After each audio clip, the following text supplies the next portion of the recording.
This is a 2004 Hyundai Accent.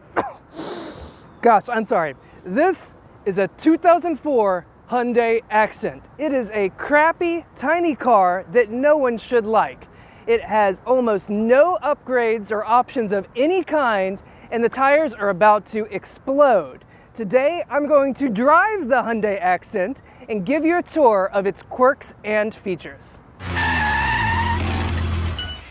Starting our tour of the 2004 Hyundai Accent, on the outside, the first thing you will immediately notice is the styling exists.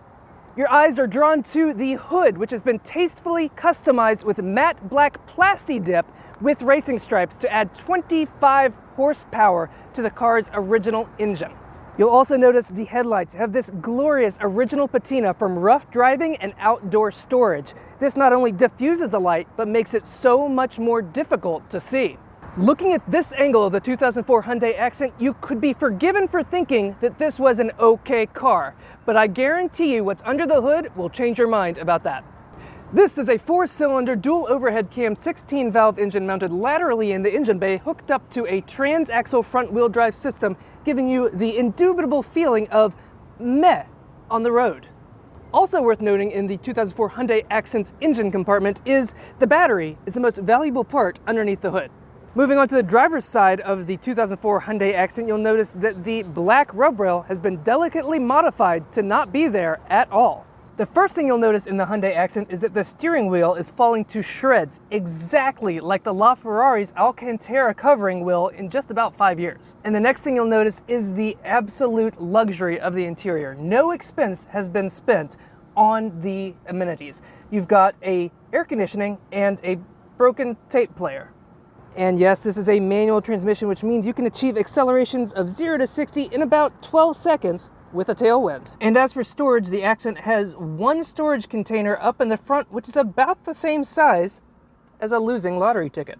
And it has two built-in expandable cup holders, which is a lot more than the original G-Wagon. Another part of the Accent's interior that confused me at first was this little hole right here, until I realized it's just like the Pagani Huayra. It's a place to put the key when you're driving around. And the Accent does have a second row of seats, mostly used for drunk friends and frisbee golf storage. And as per tradition, I'll be climbing into the back seat of the Accent. Now, I'm a pretty tall guy, about 6'2". I'm gonna see how easy it is for me to get back there. It has this easy latch to move the entire seat forward.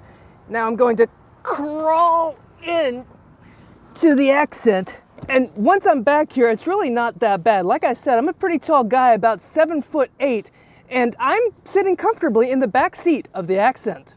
And those were the quirks and features of the 2004 Hyundai Accent. Now it's time to get it out on the road. All right, driving the Accent.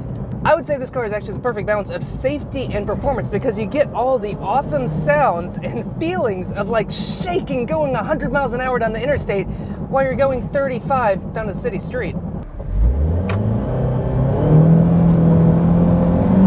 Oh my. Oh gosh. And that's it. The 2004 Hyundai Accent is a car that no one likes, nobody wants, but it just might get you to your destination. And now it's time to give it a Cullen score. Starting with the weekend categories in styling, the bodywork is visible, but a little bit too visible in my opinion, and it earns a 2 out of 10. Acceleration is slightly faster than a warm summer's breeze, giving the Accent a 6 out of 10. Handling works, so that's a 10 out of 10. Fun factor is almost non-existent, but dodging the cockroaches on the floorboard can be entertaining, so I give it a 5 out of 10.